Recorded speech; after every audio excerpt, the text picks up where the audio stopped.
Welcome to another over-budget episode of Monday Movie Pickup. So I previously talked about Chinatown and my issues with getting it. This is a Paramount Presents release, and they were originally promoted as being limited edition. I haven't found that to be the case with any of the purchases that I've made. I know that in the comments some people have mentioned that there are some titles that actually did go out of print. They weren't able to find them, so it might be true that Paramount was making these limited edition releases, but it didn't really become a present case to anybody until Chinatown came out. This was a sought-after title, a very popular movie, and the cool thing, we'll just go over the release, because as always, they have the slipcover with the original poster on the inside, and, I do like these releases. I know some people have had issues with the transfers, and the fact that, they bounced around from going to Blu-ray to 4K and not doing all the titles in 4K. In fact, now they're doing some re-releases specifically for the Paramount Presents line that are in 4K. So, like, Ghost originally did not come out on a 4K through the Paramount Presents line. It is now getting a release as a Paramount Presents title, but in 4K, whereas some of the other titles were re-released as a separate 4K, but not through the Paramount Presents line. The whole thing has been confusing, but I have to give Paramount credit regardless, because they've been doing some of the best work out there as far as getting older titles released on 4K and Blu-ray. Some of the titles have never been released before, and a lot of them have been through the Paramount Presents line.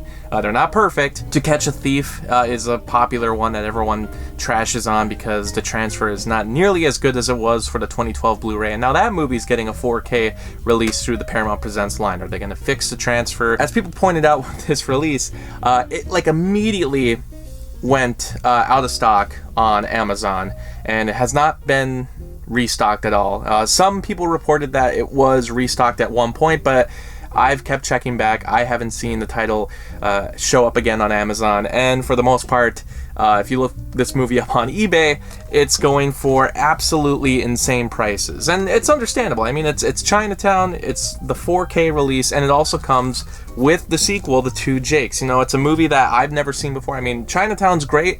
I've watched it previously, so I'm excited to watch it in 4K, but I have not seen The Two Jakes. I don't really know much about it. I just know it's a sequel that was released quite a few years after Chinatown. And, there's some new special features on here, as there is with a lot of the Paramount Presents releases, but nothing too special about the release, except that it is Chinatown on 4K for the first time. And you can get the movie in other countries at the moment, but it's not the same release. It's not the Paramount Presents release. It doesn't include The Two Jakes, and The Two Jakes is available separately on Blu-ray. I don't know if it's the exact same disc that was used for this package, but the point is, it is out of print, seemingly. It hasn't shown up again.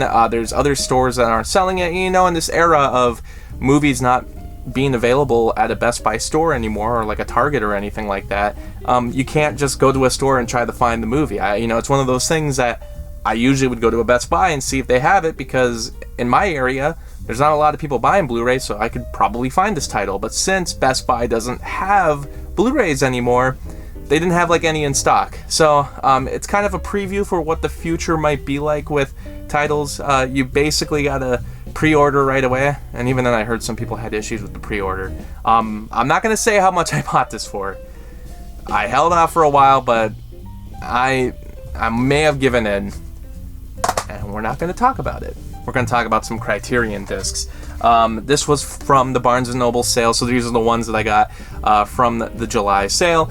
And this is Targets. This is the Boris Karloff movie that I've heard a lot about. I've seen some great reviews of it. I've been looking for this one quite a few times since it's been released through the Criterion Collection, but I haven't actually been able to find it at my local store. I usually try to wait until I can find the actual Blu-ray in store. Oh, it's actually upside down. I don't try to buy the titles online through the Barnes & Noble website.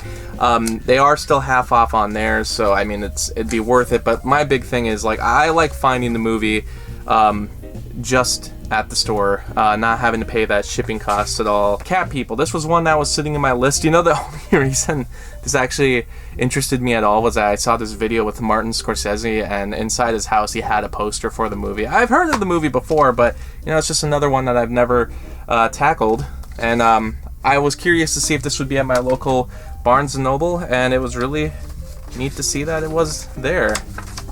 I'm not always a big fan of when they do these big spreads.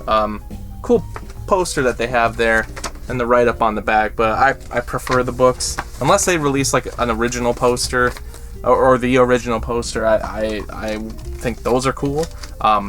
One of these releases does have that, so we'll get to that, but for the most part, I like the books. If I'm going to do reading, I'd like to do it through the book. Harakiri, and this is a title that's been very popular on Letterboxd. This is up there as like one of the greatest movies of all time. It's one that I haven't seen. It's one that I've tried to watch through the Criterion Channel. I've watched some movies through Criterion Channel. My issue with it is that for the longest time, it didn't have accessibility through a Samsung TV. I don't know about Roku, but I know on my Samsung TV, it was not an app that was available.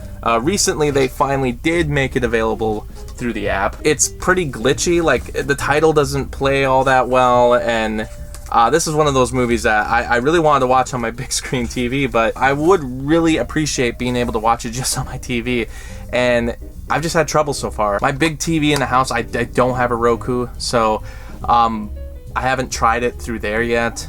This seems like such a dumb issue to have, but like I said, I've had like weird glitchy issues with that app that they finally made available through the Samsung TV, and you know, I've never really had an issue with my Samsung TV. I have 3 of them.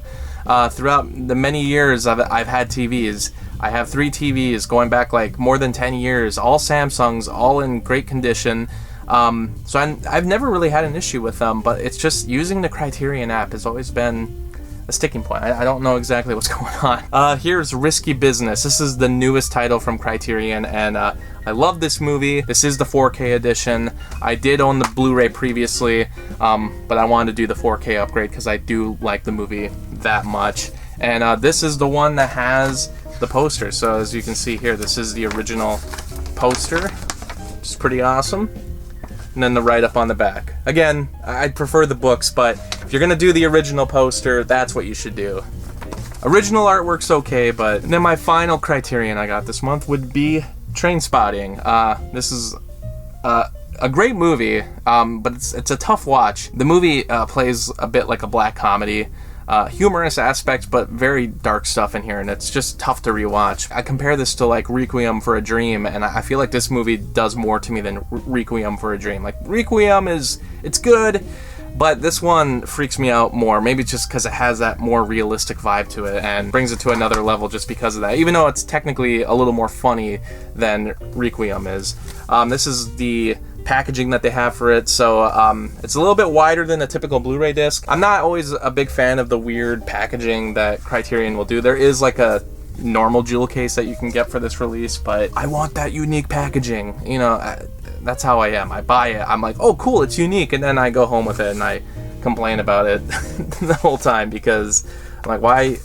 This packaging isn't that bad compared to some of the other stuff that like Criterion has done. Like I've always complained about that Guillermo del Toro box set, the way that they did the discs for that set. It's like a puzzle. I'm not a fan of that. I know this is one of those movies that throughout its release history, it's had several different frame, like the way that the movie was framed, and also some of the color timing. I know that this disc does it differently compared to other releases, and some people were complaining about this, but this was actually approved by Danny Boyle. It's supposed to be the way the movie was meant to be presented. So I know that it's actually kind of wild how much variety there is in the different ways you can watch Trainspotting. I saw a comparison on Twitter, and it was like insane to me how many different ways they framed the shot for different releases. But apparently this is like the official way it's supposed to look. The only way that this release could have been better is if you would just include the sequel. Criterion will do that once in a while. Maybe it's because the sequel doesn't have as many accolades. I've actually never seen the sequel though, so that would have been a nice addition. But maybe I'll give this movie another watch, and then I'll get to the sequel finally. One of the only things that I got from the Amazon Prime Day sale, as far as Blu-rays go, was this Flintstones collection. I don't typically get TV, but I like getting some of the Hanna-Barbera stuff through Blu-ray, and since this is the complete series, I thought this was pretty neat to have. But the biggest thing was that it does include 2 movies. Now, it has that one where they met WWE. I'm not as curious to watch that one, but it does have The Man Called Flintstone, which was released in theaters back when the show was airing, or at least it was a little bit after the show had aired. I don't think it has a separate Blu-ray release. I think this is pretty much the only way you can get that movie on Blu-ray if you want it, and probably about time I dive into one of the more groundbreaking animated shows that happened in television history. The King and I, this is a Mill Creek release that I don't believe is available anymore. I can't find it on their website. I owned this movie on VHS previously. I mean, most people are aware of the live action movie that I believe was from the 60s.